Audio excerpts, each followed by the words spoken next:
अस्सलाम वालेकुम स्टूडेंट्स, कैसे हैं आप सब। उम्मीद करती हूँ आप सब खैरियत से होंगे। So welcome back to another video. So today's video topic is pollutants and their harmful effect. This is the lecture number 3 of chapter number 10।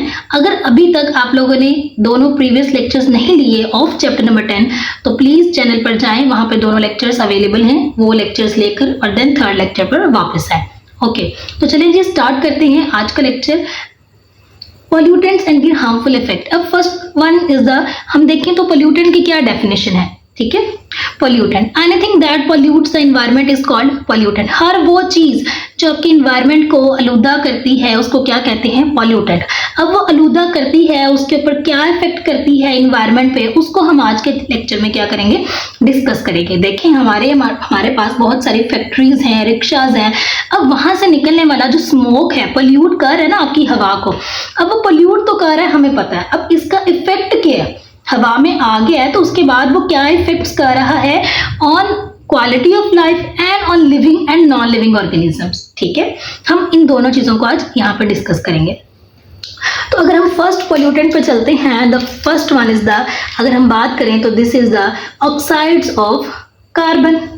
Carbon के ऑक्साइड्स, कार्बन के ऑक्साइड्स में अगर हम पहला नाम देखें तो वो हमारे पास आता है कार्बन डाइऑक्साइड। क्या आता है, कार्बन डाइऑक्साइड। अब कार्बन डाइऑक्साइड कैसे हवा में एंटर हो रही है और इसका क्या सोर्स है, ये हम अभी पढ़ेंगे। तो ये हमारे पास कहां से आ रहा है बच्चे, सोर्सेज आप लोगों ने समझने हैं। ठीक है, इफेक्ट्स आप लोगों ने अपने पास नोट डाउन भी कर सकते हैं, अदरवाइज मैं आपको बुक से भी मार्किंग करवाऊंगी। तो ये टॉपिक आप लोगों ने एज इट इज बुक से भी कर सकते हैं। ठीक है, लेकिन पहले समझना बहुत जरूरी है। अब कार्बन डाइऑक्साइड कैसे है, क्या उसका सोर्स है, वो कहते हैं कि कार्बन डाइऑक्साइड का सोर्स क्या है, कंबस्टन ऑफ फॉसिल फ्यूल्स। ठीक है, जब आपके ये जो फॉसिल फ्यूल्स हैं इनकी कंबस्टन होती है, ये जलते हैं, कंबस्टन ऑफ फॉसिल फ्यूल्स, तो आपकी क्या एंटर होती है, कार्बन डाइऑक्साइड। ठीक है, एक तो अब देखें कि कंबस्टन ऑफ फॉसिल फ्यूल्स तो हो रही है, आपकी एयर में CO2 तो आ रही है। ठीक है, अब दूसरा ह्यूमंस क्या कर रहे हैं, cutting down of trees, trees को काट रहे हैं। अब ट्रीज क्या करते हैं कि अगर CO2 की अमाउंट हमारी एयर में इंक्रीज हो रही है तो उसको क्या करते हैं, ट्रीज इनहेल करते हैं इस कार्बन डाइऑक्साइड को।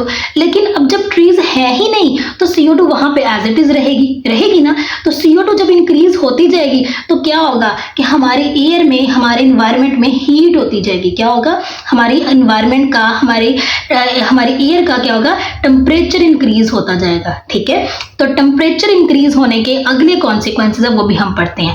कार्बन डाइऑक्साइड कैसे एंटर हो रही है, कंबस्टन ऑफ फॉसिल फ्यूल, मतलब हम इंडस्ट्रीज में कोयला जला रहे हैं, पेट्रोल जला रहे हैं, डीजल जला रहे हैं। इसी तरह ये ना सिर्फ हम इंडस्ट्रीज में जला रहे हैं, हम कार्स में, ठीक है, ऑटोमोबाइल्स में, ठीक है, इन सब जगहों पे हम क्या कर रहे हैं, जहां जहां हम फ्यूल यूज कर रहे हैं तो फ्यूल की क्या हो रही है, कंबस्टन हो रही है।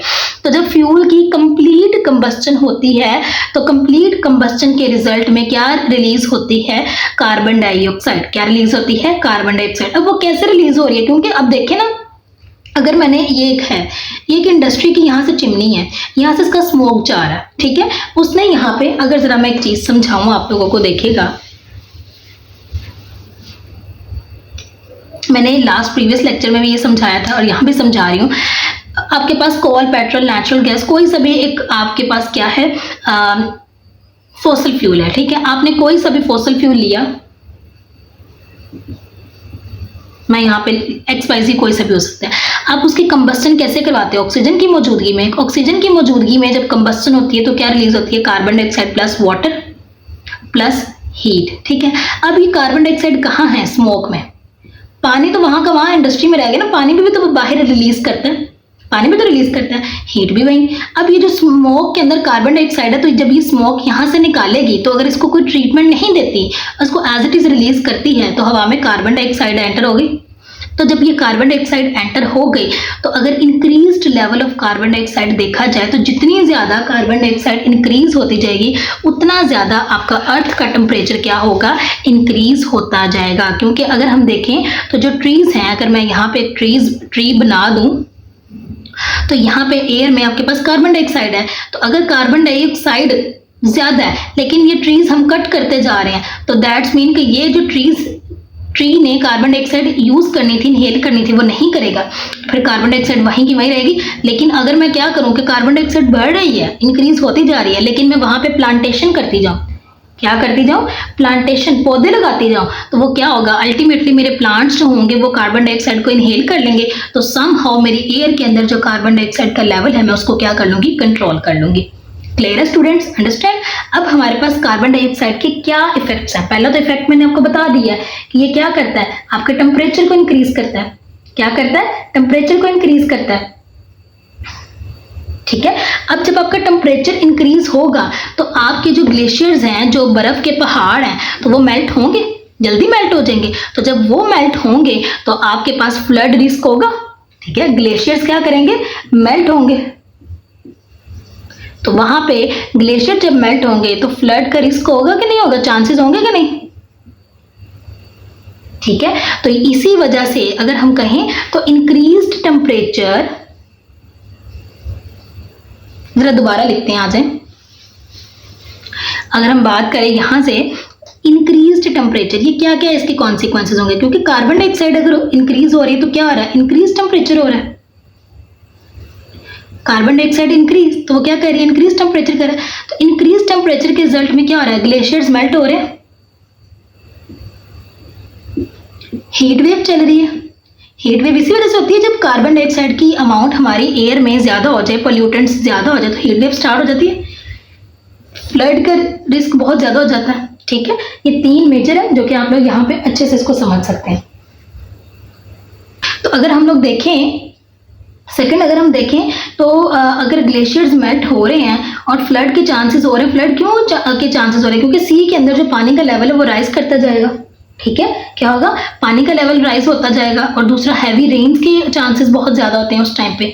तो आपको oxides of carbon, carbon dioxide के इफेक्ट समझ आ गए, ठीक है। तो ये आप लोगों ने, मैं आपको बुक से भी करवाऊंगी तो वहां से भी आप लोगों ने ये कर लेंगे, ठीक है। चलें जी, अब अगर हम देखें तो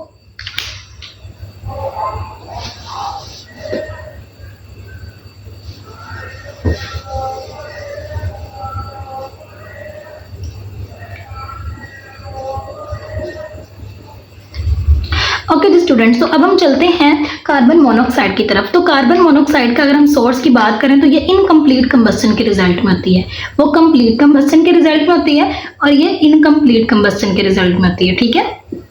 मतलब ये कि ये कब होगी, इनकम्प्लीट कंबस्टन कब होती है, जब लिमिटेड ऑक्सीजन हो। अब ऑक्सीजन भी पूरी ना मिल रही हो तो वहां पे क्या होगी, कंबस्टन इनकम्प्लीट होगी, ठीक है। लिमिटेड ऑक्सीजन, वहां पे एक्सेस ऑक्सीजन, ऑक्सीजन की मिकदार ज्यादा होती है, जबकि इनकम्प्लीट कंबस्टन के रिजल्ट में क्या होती है, लिमिटेड ऑक्सीजन होती है। अगर हम बात करें कार्बन मोनोऑक्साइड के इफेक्ट्स की, क्या बात करें कार्बन मोनोऑक्साइड के इफेक्ट्स की, तो कार्बन मोनोऑक्साइड को एक साइलेंट किलर भी कहा जाता है। क्या कहा जाता है, साइलेंट किलर, ठीक है। अगर हम देखें तो इस गैस को ना तो हम देख सकते हैं, ये कलरलेस है, दूसरा ये ऑर्डरलेस है, इसकी स्मेल भी नहीं आती, ठीक है।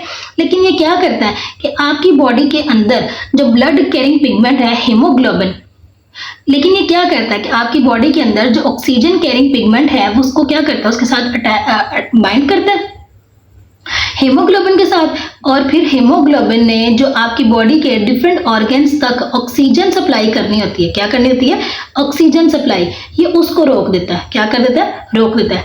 अब कार्बन मोनोऑक्साइड क्या करता है, हीमोग्लोबिन के साथ क्या करता है, बाइंड करता है, बाइंड करता है तो बनाता है कार्बोक्सी हीमोग्लोबिन, ठीक है।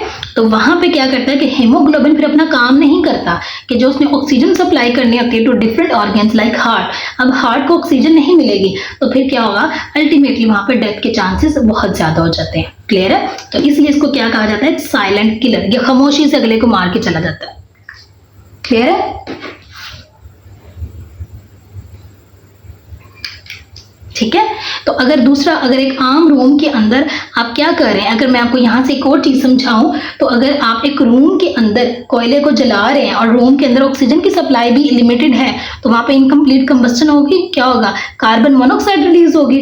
तो उस कार्बन मोनोऑक्साइड के रिजल्ट में क्या होगा, सफोकेशन होगी और अल्टीमेटली फिर वहां पे क्या हो जाएगी, डेथ हो जाएगी। क्लियर है स्टूडेंट्स, समझ आ, ओके जी। नेक्स्ट है हमारे पास ऑक्साइड्स ऑफ नाइट्रोजन, ठीक है। अगर हम इनकी बात करें तो इनको कलेक्टिवली ऐसे कहा जाता है NOx। और देन NO2। ठीक है, अगर हम इनके सोर्सेज की बात करें तो ये गाड़ियों से निकलने वाला जो व्हीकल स्मोक है, वही अगेन बात कंबस्टन ऑफ फॉसिल फ्यूल, क्योंकि गाड़ियों में भी तो स्मोक वही फ्यूल ही यूज हो रहा है। व्हीकल स्मोक वो जब हवा में एंटर होता है तो उसके अंदर रिच अमाउंट होती है ऑक्साइड्स ऑफ नाइट्रोजन की। अब आपके पास ये जो ऑक्साइड्स ऑफ नाइट्रोजन है, ठीक है, ऑक्साइड्स ऑफ नाइट्रोजन आपके पावर प्लांट्स के अंदर जब काम हो रहा होता है वहां से भी निकल रहे होते हैं। ठीक है, जब एनर्जी वाले पावर प्लांट्स है वहां से भी ऑक्साइड्स ऑफ नाइट्रोजन का सोर्स है। और फिर वही सेम बात, अगर हम व्हीकल स्मोक की बात करें तो व्हीकल स्मोक कहां से आ रहा है? Burning of fossil fuels.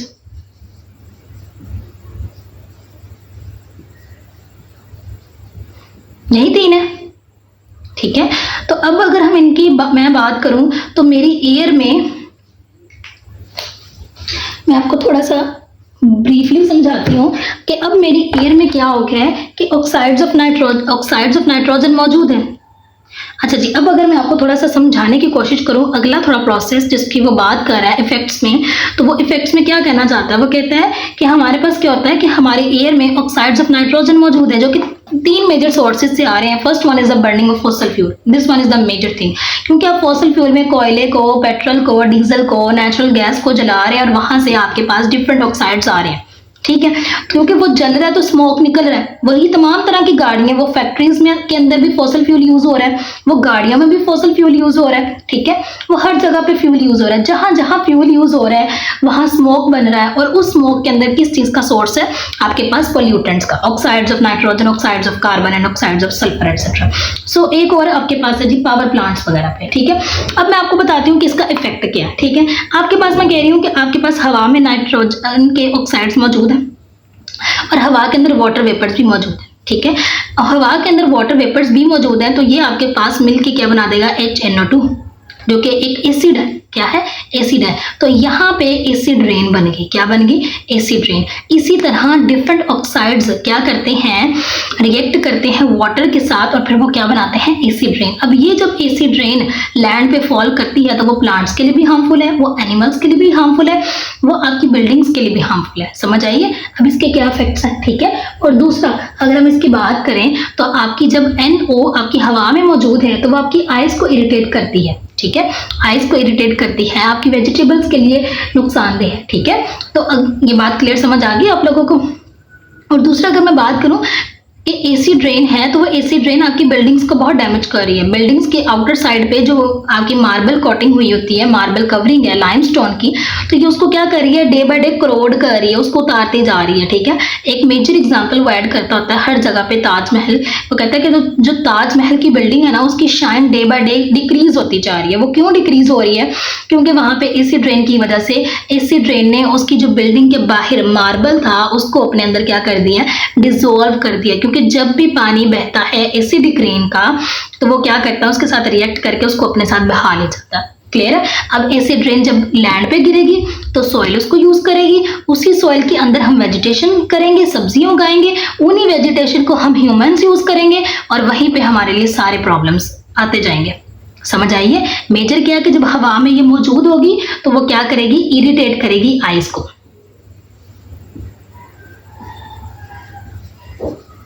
Clear है? Irritates the ice. आगे मैंने आपको सारे बता दिए। ठीक है, oxides of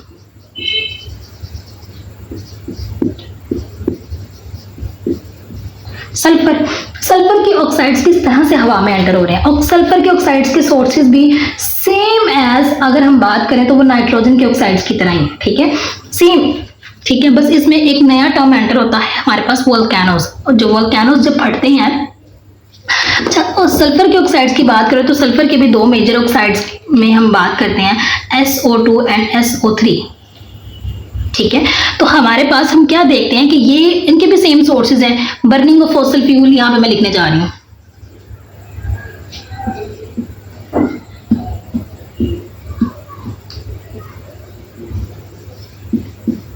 burning of fuel, उसके बाद पावर प्लांट्स, व्हीकल स्मोक लिख सकते हैं, आप लोगों ने अंडरस्टैंडिंग करनी है, ठीक है। व्हीकल स्मोक, देन आपके पास हमारे पास है एक एडिशनल वोल्केनोस। वो कहते हैं वोल्केनोस जब फटते हैं ना तो वहां से भी जो ऑक्साइड्स निकलते हैं वो किसके निकलते हैं, सल्फर के ऑक्साइड्स निकलते हैं। अब अगर बात कर लूं सल्फर के ऑक्साइड्स के इफेक्ट्स की, ठीक है, तो सेम एज नाइट्रोजन के ऑक्साइड्स के, ये भी क्या करते हैं, इरिटेट करते हैं इसको।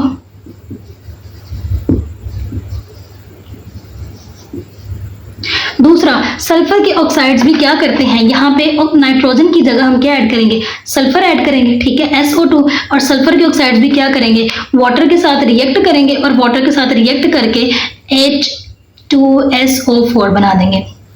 क्या बना देंगे, H2SO4, ठीक है। तो वो आपके पास क्या होगा, एसिडिक रेन। आपकी रेन क्या हो जाएगी, एसिडिक हो जाएगी। और वही एसिडिक रेन आपके पास क्या करेगी, बार बार आपकी बिल्डिंग्स को, आपकी प्लांट्स को, आपकी वेजिटेशंस को, आपके ह्यूमंस को, सबको क्या करेगी, डिस्टर्ब करेगी, ठीक है। वो अभी हम नेक्स्ट डिटेल में पढ़ेंगे भी। क्लियर है स्टूडेंट्स। अब नेक्स्ट आ जाए आपके पास हाइड्रोकार्बन।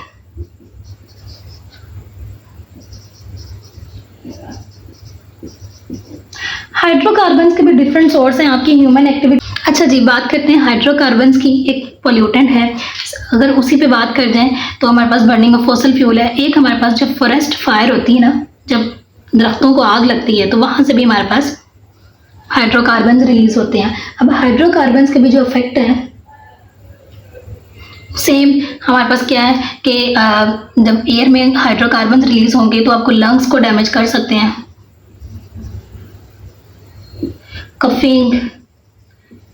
कफिंग के साथ साथ फिर ब्रीथिंग प्रॉब्लम्स। तो ये सारी क्या है, इनकी प्रॉब्लम्स है, ठीक है। और अगर हम बात करें ना तो ये जब हमारी पोल्यूटेंट्स बहुत ज़्यादा बढ़ रहे हैं तो टेम्परेचर इंक्रीज हो रहा है। तो इंक्रीज टेम्परेचर हमारी किस में रीज़न है, ग्लोबल वार्मिंग में। किसमें, ग्लोबल वार्मिंग में। जब टेम्परेचर इंक्रीज हो रहा है, वार्मिंग इंक्रीज हो रहा है ना टेम्परेचर, किसका, ग्लोब का, दुनिया का ओवरऑल। जितने ज्यादा पॉल्यूटेंट्स उतनी ज्यादा वार्मिंग, उसको क्या कहेंगे, ग्लोबल वार्मिंग। क्लियर है, ये एक टर्म था, मैंने एक्सप्लेन कर दूं। नेक्स्ट है हमारे पास पार्टिकुलेट मैटर। पार्टिकुलेट मैटर की भी अगर हम बात करें तो हमने कल भी बोला कि ये डस्ट की वजह से एंटर होती है, कि आपके रोड्स पे, कंस्ट्रक्शन साइट्स पे जो डस्ट है, ठीक है, डस्ट की वजह से, वर्किंग ऑन कंस्ट्रक्शन साइट्स। आपको पता है ना, कंस्ट्रक्शन साइट्स पे जब वर्किंग हो रही हो, यहाँ पे कंस्ट्रक्शन साइट्स आएगा, वर्किंग ऑन कंस्ट्रक्शन साइट्स, ठीक है। अब इनके क्या इफेक्ट्स हैं, अगेन वैसे कि आपकी हवा में जब डस्ट है तो आप इनहेल करते हैं तो वो आपके डायरेक्ट जाके आपके लंग्स को डैमेज करती है, ठीक है, आपके लंग्स को डैमेज करती है, आपकी आइज़ को डैमेज करती है। तो वहाँ पे सारा क्या होता है, आपकी जब आइज़ को डैमेज करती है, क्योंकि देखिए अगर हम बात करें तो जितनी ज़्यादा डस्ट इंक्रीज हो रही होती है, यहाँ पे कंस्ट्रक्शन एरिया को देखा जाए जहाँ पे काम हो रहा होता है, वहाँ पे बहुत ज़्यादा डस्ट होगी, तो वहाँ पे विजिबिलिटी भी बहुत कम हो जाती है। इतनी डस्ट होती है कि आपको नज़र भी नहीं आ रहा होता, ठीक है। और दूसरा जब ये कि हम ये इनहेल करते हैं तो हम किसके पेशेंट्स बन जाते हैं, एस्थमा के। क्या आता है, एस्थमा के पेशेंट्स, सांस के मरीज हम बन जाते हैं वहाँ पे, ओके। अब नेक्स्ट जो आपका पोल्यूटेंट है वो डिस्कस करते हैं। नेक्स्ट है आपके पास ओजोन। तो ओजोन कैसे बन रहा है मैंने कल भी डिस्कस किया आपके पास। तो मैंने कहा कि जब ये ऑक्साइड्स हवा में मौजूद हैं और साथ में ये जो हाइड्रोकार्बन्स हैं, हाइड्रोकार्बन प्लस फॉसिल फ्यूल्स, ठीक है, फॉसिल फ्यूल से ऑक्साइड्स रिलीज हो रहे हैं, इनका रिएक्शन होगा सनलाइट की मौजूदगी में, तो आपके पास क्या रिलीज होती है, ओजोन। और ओजोन मैंने कब कहा था, लोअर एटमॉस्फेयर में। कहाँ पे, लोअर एटमॉस्फेयर में अगर ओजोन होगी तो वो हार्मफुल होगी। क्या होगी, हार्मफुल होगी, उसकी वजह से भी बहुत सारे प्रॉब्लम्स होंगे। बस ओजोन क्या है, हार्मफुल है। जबकि अपर एटमॉस्फेयर में ओजोन एक प्रोटेक्टिव लेयर है। क्या है, प्रोटेक्टिव लेयर है, जो कि सूरज से आने वाली यूवी रेडिएशंस को क्या करती है, ब्लॉक करती है। क्लियर है। अच्छा जी, अब आप लोग आ जाएं नेक्स्ट आपका कुछ भी नहीं रह गया। अगर हम ओजोन के इफेक्ट्स की बात करें तो ओजोन भी वही करती है, डिफरेंट हेल्थ प्रॉब्लम्स हैं, चेस्ट पेन होगी इसमें, ठीक है, अस्थमा, आपके पास कंजेशन हो जाएगी, ठीक है, कंजेशन आपके नाक की नसीर कहते हैं हो गई है, नोज में से ब्लड आता है आपके, कंजेशन कहते हैं आपके नोज में से जब ब्लड आता है, ओवर क्राउडेड हो जाते हैं आप, ओवरलोडेड हो जाते हैं आप, आपकी बॉडी के अंदर हीट इंक्रीज हो जाती है, तो उस सिचुएशन में आपकी नोज से ब्लड आता है, तो वो भी इसके क्या इफेक्ट्स है, ओजोन, उसको कहते हैं कंजेशन। क्लियर है? तो अब आ जाए आप लोग, बुक से रीडिंग करवा देती हूँ आप लोगों को थोरली, ताकि आप लोगों को कोई प्रॉब्लम ना रहे। Very very important long question. तो कार्बन डाइऑक्साइड की रीडिंग करवाने जा रही हूँ। Higher levels of carbon dioxide lead to increased global warming. तो मैंने कहा कि अगर कार्बन डाइऑक्साइड इंक्रीज हो गई तो टेम्परेचर इंक्रीज होगा, तो टेम्परेचर इंक्रीज होने की वजह से ग्लोब का जब टेम्परेचर इंक्रीज होगा उसको हम क्या करेंगे, global warming, which can cause ice caps मतलब glaciers to melt and oceans to warm causing sea levels to rise, extreme weather changes। वो कहता है कि अगर वेदर तो चेंज होना था अपने हिसाब से, गर्मी सर्दी, तो अब आप लोग देखेंगे summer is too longer and the winter is too shorter. So इसी रीजन की वजह से कि हमारे पास क्या हो रही है, ग्लोबल वार्मिंग हो रही है, तो हमारे सीजन्स चेंज हो चुके हैं, such as heat wave, heavy rains and wild fires also occur.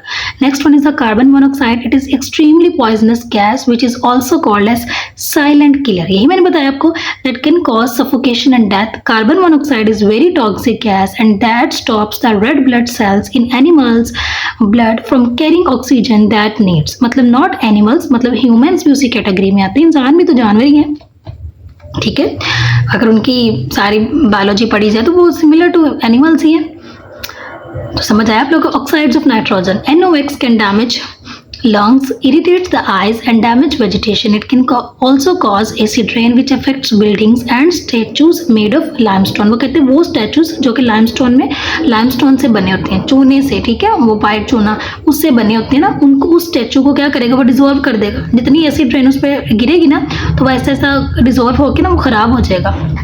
Oxides of sulfur irritates the eyes and cause breathing difficulties and acid rain. Hydrocarbons, they can cause pneumonia की disease, coughing, many other breathing and lung diseases. They also cause global warming.